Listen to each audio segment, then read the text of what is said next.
Eu saúdo os meus irmãos e irmãs com a paz de Jesus Cristo, nosso Salvador. Vamos começar então a lição de número 2 desse trimestre. Morte em um mundo de pecado. Eu quero ler para você aqui o versuário que diz assim: assim como por um só homem entrou o pecado no mundo, e pelo pecado a morte, assim também a morte passou a toda a humanidade, porque todos pecaram. Cristo foi o agente divino por meio de quem Deus trouxe o universo e o mundo à existência. Então, por isso, Lúcifer, o diabo, Satanás, ficou enciumado, ficou com inveja e muito ciúme de Jesus. Então, o que ele fez? Conspirou contra Jesus. E você vai saber mais através do estudo que deveremos fazer de hoje até sexta-feira, irmão. Então fique atento. Nesta semana refletiremos sobre a queda de Adão e Eva, a respeito de como o pecado e consequente a morte, tomaram conta do nosso mundo. É uma lição interessante, é uma lição que precisamos tomar conhecimento.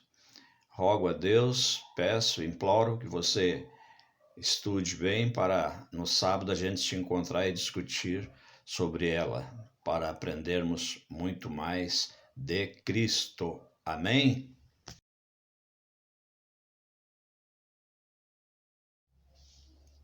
Irmãos, todos nós sabemos que o mundo, na sua criação, Deus o fez perfeito. Adão e Eva não conheciam o pecado até o momento em que Deus fez uma advertência, E essa advertência está lá no livro de Gênesis, capítulo 2, versículo 16 e 17. Amém? Então, o que diz lá? De toda a árvore do jardim você pode comer livremente, porém da árvore do bem e do mal, a árvore do conhecimento, do bem e do mal, você não deve comer. Veja bem o livre-arbítrio, você não deve. Ele não diz você não pode comer, não. Você não deve, todavia, está deixando ali o livre-arbítrio, se comer, porque ele diz, inclusive, porque no dia em que dela comeres, você certamente morrerá. Amém? Então, isso aí está lá no livro de Gênesis, eu repito, no capítulo 2, versículos 16 e 17. E por que, nesse mesmo livro, nesse mesmo capítulo e versículos, pergunta por que Deus os teria advertido?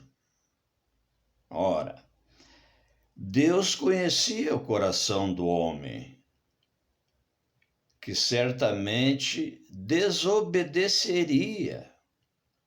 Então, claro que há coisas que a princípio não têm a menor importância, mas Deus usou essas palavras, para pôr em teste a fidelidade do homem, no caso ali Adão, quando ele, vamos dizer assim, incentivado por Eva incentivada por Satanás, terminaram comendo, terminaram pecando, até porque Satanás comia livremente e nada lhe acontecia, não é isso? Agora, quando eu vou no livro de Gênesis, no próximo capítulo, capítulo 3, versículos de 1 a 4, e me coloco no lugar de Eva, eu começo a ver que aquelas palavras me convenceriam também, né? Porque Satanás astuto fazia aquelas perguntas que tinha uma outra conotação, né? Ele sabia que Deus falava ali, recomendou, né, rigidamente, se caso comerdes, certamente morrerás. Então Satanás sabia dessa intenção de Deus, mas ele colocava com outros argumentos para cima da Eva, chegava a repetir a mesma pergunta, mas como que duvidando, né? Mas foi assim que Deus falou, né? Então você tem que ler lá o capítulo para você entender. Até porque Satanás, como eu disse antes, estava numa situação tranquila, né? E servia até para apoiá-lo no próprio argumento. O quê? Ele comia da árvore do conhecimento do bem e do mal. Nada lhe acontecia, porque ele era o próprio mal, né? Então, mais uma vez eu repito, nessa lição, você deve buscar lá no livro de Gênesis, no capítulo 2, versos 16 e 17, e também no capítulo 3, versículos de 1 a 4, e você tirará dali suas conclusões, né, suas verdades, e aprenderá como aconteceu o pecado e a queda do homem no mundo, e por consequência todos pecaram, né?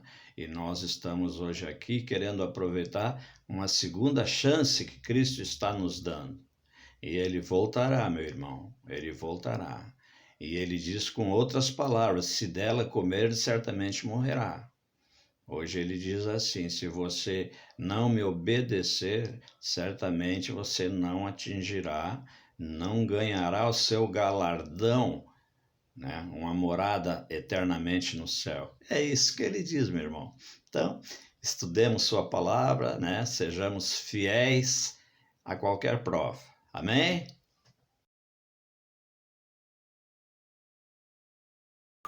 Olá, estamos no estudo de número 2 e o nosso título, o nosso foco de estudo é o seguinte: enganada pela serpente.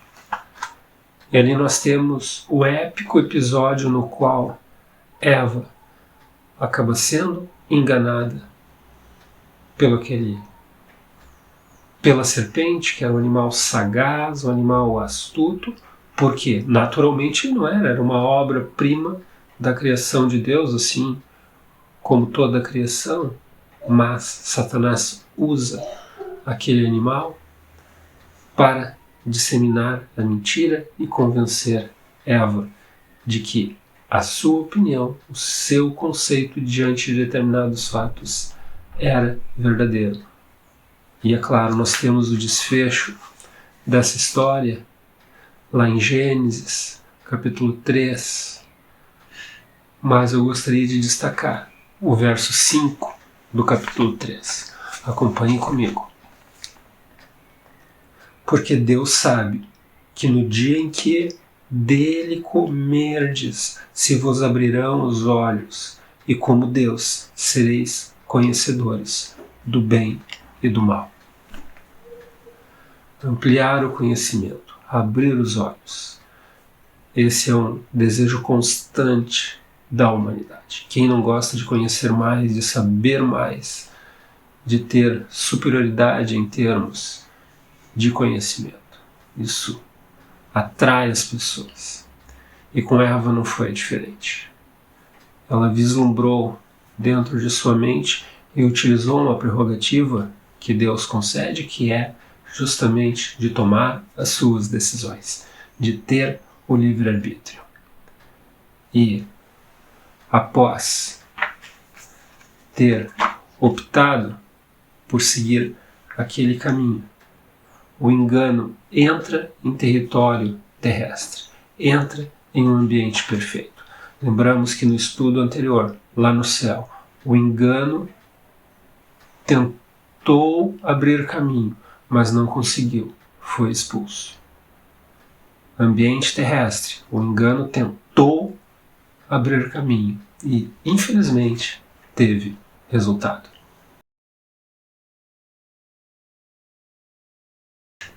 Vocês não morrerão. Esse é o título que nós vamos ver agora. Quantos gostariam de escutar esta frase? Você não vai morrer. Até hoje, o ser humano luta por prolongar a sua existência. E a mensagem dada aqui, pelo agente do engano, é justamente esta. Vocês não vão morrer. Acompanhem comigo aquilo que está lá, ainda em Gênesis capítulo 3, mas agora no verso 4. Olha só. Então a serpente disse à mulher: é certo que não morrereis. Aqui nós temos a entrada ideológica da imortalidade da alma. Ou seja, o ser humano não morreria, não teria extinção de vida, e sim entraria em outras dimensões, em outras vidas, fato que hoje é muito disseminado, mas que não tem argumentação nem defesa bíblica, porque o fôlego de vida pertence a Deus. E ao final do ciclo da existência não há consciência, não há pensamento, não há raciocínio, consequentemente não há nenhuma modalidade de vida. Qualquer indício que se tenha, qualquer evento mencionado nesse sentido é mera e direta interferência das hostes malignas que tentam injetar no ser humano a questão de que a morte não é algo direto. Portanto, ela não existiria da forma como nós vemos. Mas Deus é muito claro em sua palavra. A morte significa ausência do fôlego de vida, este fôlego concedido por Deus. Consequentemente, não há manifestação, não há consciência. Fixe bem isso em sua mente. Olá, meu irmão, olá, minha irmã, que bom que estamos juntos, mais uma vez, estudando a lição da Escola Sabatina. Estamos na segunda lição desse trimestre e estamos hoje na parte de quarta-feira. Quarta-feira tem como título Consequências do Pecado. E a lição, a pergunta é, com base nesses dois textos, Gênesis 3 e Romanos 5, quais foram as principais consequências do pecado? Romanos 5,12 diz assim: portanto, assim como por um só homem entrou o pecado no mundo, e pelo pecado a morte, assim também a morte passou a todos os homens, porque todos pecaram. Primeiro e grande e terrível consequência, a morte. Todos os seres humanos, depois do pecado, morrem, mesmo que a serpente tenha enganado Eva dizendo que não morreriam. Mas Deus disse, se vocês comerem do fruto, vocês morrerão, porque eles estariam afrontando a Deus, desobedecendo a Deus. Outra consequência rápida do pecado, eles perderam a noção de inocência, porque a glória de Deus que cobria o seu corpo desapareceu e eles viram que estavam nus. Terceira consequência, eles tiveram agora que começar a trabalhar para que com o suor do seu rosto eles poderiam ganhar o pão de cada dia.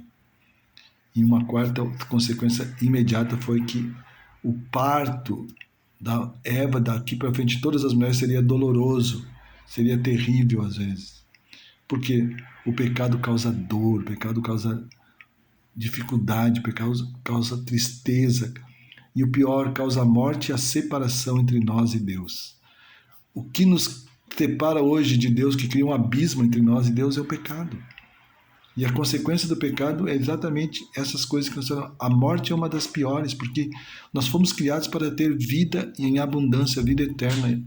Mas nós não temos hoje vida eterna. Por quê? Porque nós somos pecadores. Mas Jesus veio na cruz, veio morrer por nós e nos entregar de novo aquilo que nós tínhamos na origem da criação, vida eterna. Que todos nós que entendemos que o pecado traz a morte, mas o amor de Cristo, a sua morte na cruz nos resgatou e nos devolveu de novo o direito à salvação e vida eterna. Que Deus nos abençoe, que nós possamos entregar nossa vida todos os dias a Cristo até o dia da sua volta. É a minha oração por mim e por vós. Amém.